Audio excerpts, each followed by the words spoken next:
تیر شوی آیات کې الله تبارک وتعالى آدم علیه السلام خپل بیبي سره جنت کې د اوسېدلو بیان وکړ. ورپسې په دې آیات کې الله تبارک وتعالى د شیطان د وسوسې او د حضرت آدم علیه السلام جنت نه دراتک بیان کیږي. الله فرمایي فازلهما الشیطان، نو اخوا کړل دا دواړه آدم علیه السلام او حوا رضی الله عنها، او یا اخوا یول دواړه معناګانې صحیح دي. الشیطان شیطان عنها د جنتنا فاخرجهما، نراوی وستل دا دواړه مما د هغه سنه کانا چې د دواړه او فيه باغی کې په کوم نعمتونو کې وغینه کوس کړل. الله فرمایي وقلنا مودي تويه بتو کوشه دنیا ته زمکه ته بعضکم چې باز استاسو باندې بعض د بازو د پر عدو دشمنانی، یعنی تاسو به یو بل دشمنانی ولکم مقرر د تاسو د پاره یا تاسو د پاره فی الارض پزمکه کی مستقر د اوسېدو ځای د استوګنې ځای، متاع او لږه فایده الی حین تر یو ټیمه پورې چې قیامت دی یا مرګ دی. آیات کې الله فرمایي چې آدم علیه السلام او حوا رضی الله عنها شیطان دوکه کړل، وی خویول وسوسه ورته واچو فازلهما. نو بل ځای کې سورہ اعراف کې الله فرمایي چې فوسوس لهما الشیطان، شیطان ورته وسوسه واچوله. اوس خبره دا ده چې تا خووي چې شیطان خو الله وشړه کړه چې کله سجده ونکړه آدم علیه السلام ته، هغه خو الله وشړه. بل ځای کې الله فرمایي چې دلته خو دغه آیاتونه نشته، په قرآن عظیم الشان کې بل ځای کې الله دا فرمایلی دي چې دوی دا شیطان الله د جنت نه وشړه چې کله سجده ونکړله، او دې دواړو ته وی آدم علیه السلام او حوا رضی الله عنها ته چې تاسو دلته اوسېږئ. نو چې شیطان کله الله وشړه نو بیا څنګه دې ته وسوسه ورکړه، دې بیا څنګه دوکه کړل. د دې دوه جواب دی، یو کمزوري دی او بل صحیح دی.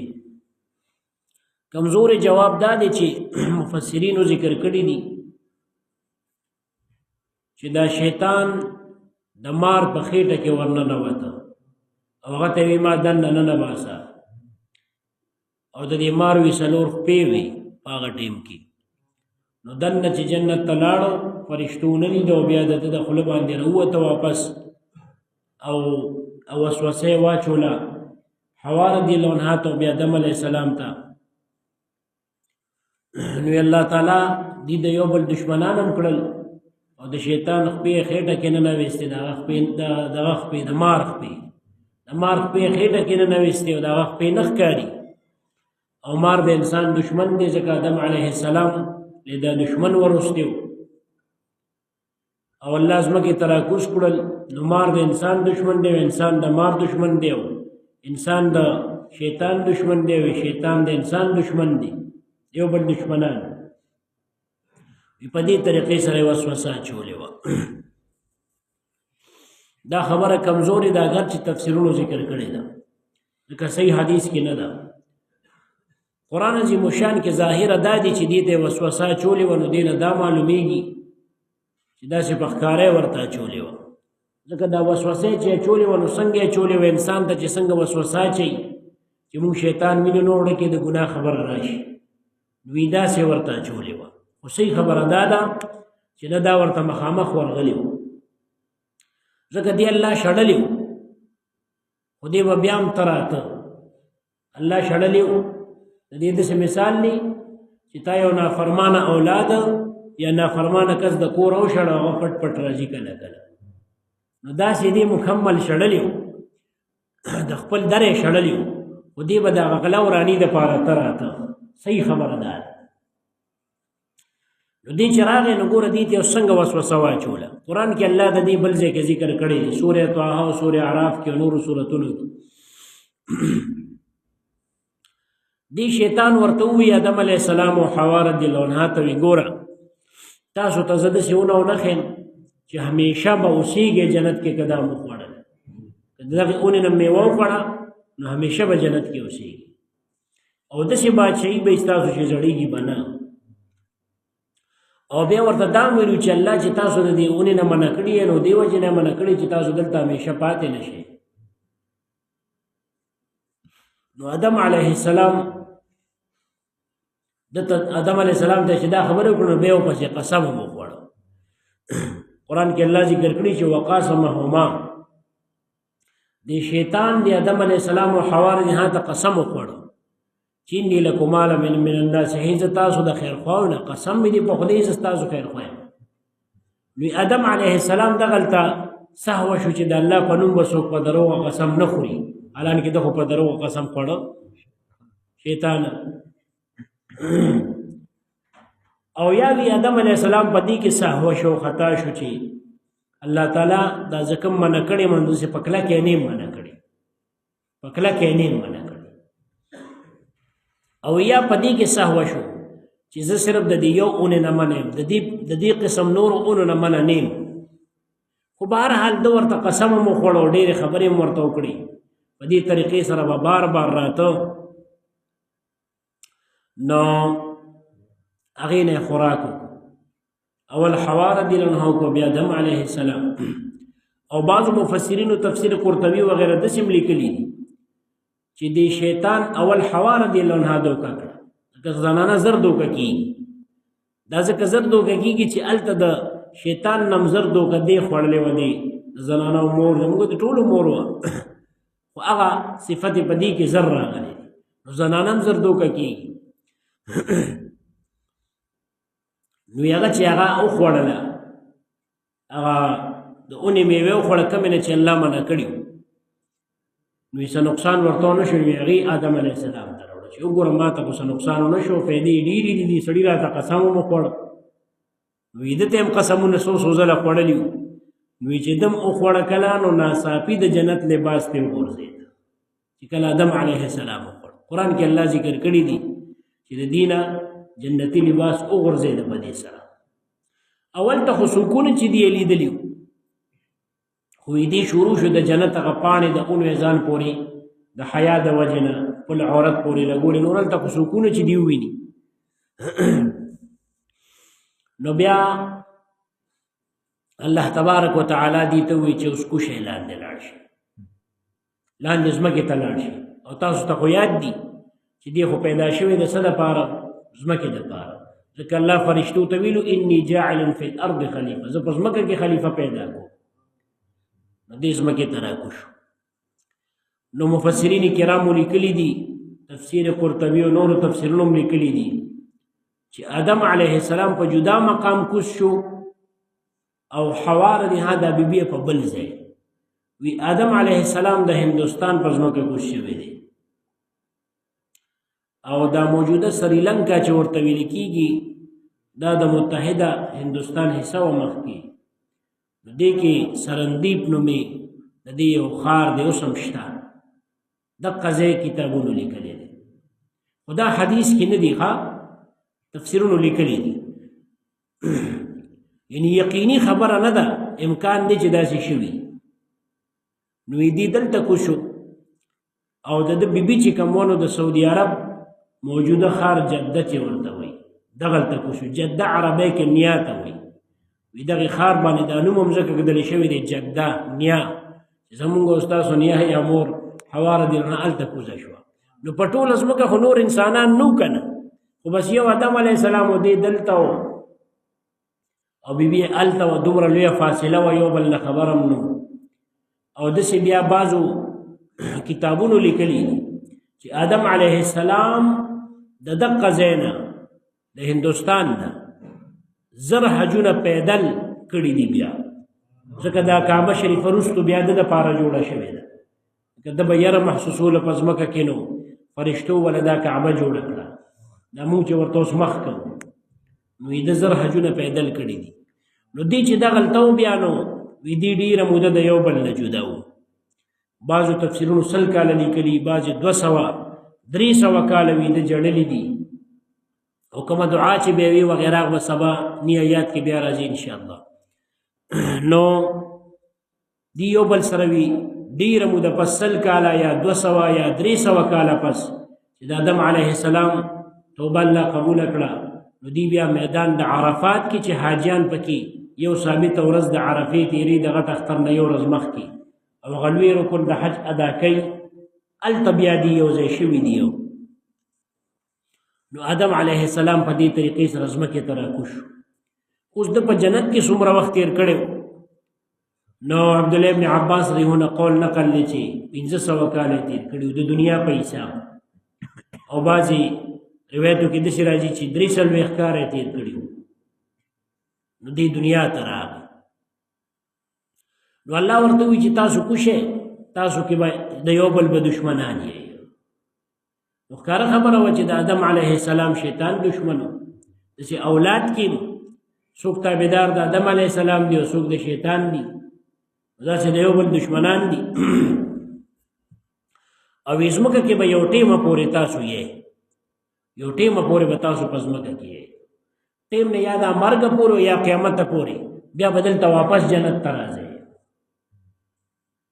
اوس دلته په دې خبره ځان پوه که چې بعضې خلک دا وایي چې یاره که آدم علیه السلام هغه ونې ته نو نږدې شوي نو مونږ به اوس هم جنت کې وو. نو دا خبره غلطه ده. ولې غلطه ده؟ په دوو وجو غلطه ده. یو په دې وجه چې د آدم علیه السلام په شا کې د قیامت پورې چې څومره اولاد راځي هغه وو، په هغه کې کافرانو که نو؟ جواب راکړي. کافر پکې وو که؟ کافر جنت کې څه کوي؟ پوه شوې؟ دا یو. دویمه خبره ده چې جنت او جهنم خو په څه وجه ملاویږي؟ جهنم د کفر او د بدعملۍ په وجه، جنت د نیک عمل او د ایمان په وجه. او چې څوک پیدا نه دي، لا چې څوک لا پیدا نه دي او لا د هغه په شا کې دي، نو هغې خلاصه کړي نه دي او لا دنیا ته راغلي نه دي، لا مکلف شوي نو په څه جنت ورکوي؟ بله وجه دا ده چې الله دا پیدا کړي آدم علیه السلام د ځمکې دپاره، د ځمکې نه پس به بیا جنت ته ځي. نو دا خبره صحیح نه ده. بعضې خلک دا خبره کوي وی په دې معامله کې خو شیطان وګټل او آدم علیه السلام وبایلله، ځکه چې شیطان وی آدم علیه السلام ته سجده مو نه کړه او بیا د جنت ته هم راکوز کړې. نو دا خبره هم غلطه ده. اصل کې په دې معامله کې آدم علیه السلام ګټلې ده. څنګه یې ګټلې ده ځان پوه کړه. شیطان آدم علیه السلام د جنت نه راوویسته که نه، خو اخو عارضي هلته اوسېده که نه، ځکه هلته ما تاسو ته ویلي چې الله تعالی آدم علیه السلام ته ویلي چې یا آدم اسکن انت وزوجک، ته اوسېږه دلته. نو دا عارضي جنت کې اوسېده.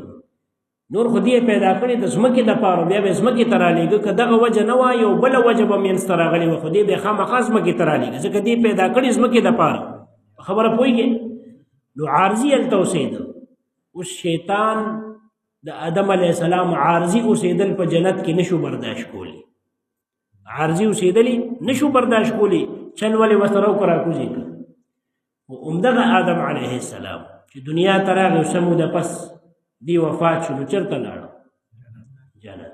او عارضي لاړه که همیشه لاړه؟ همیشه لاړه. نو څوک کامیاب شو؟ آدم علیه السلام که شیطان؟ آدم علیه السلام کامیاب. دغه رنګې د آدم علیه السلام هغه اولاد چې مؤمنان به وي، چې کوم به مؤمنان وي، نو هغوی هم شیطان دوکه کول غواړي او ګمراه کول او کافر کول غواړي او د جنت نه محروم کول غواړي. او چې دلته دی ایمان سره سالم لاړ شي نو همیشه به جنت کې. نو د آدم علیه السلام هغه اولاد هم پکې کامیاب شو چې د هغه ملګرتیا وکړو، د هغه په لاره لاړه، او د هغه د انبیاو په لاره لاړه، د هغه په اولاد کې چې څومره انبیاو. پوهېږي؟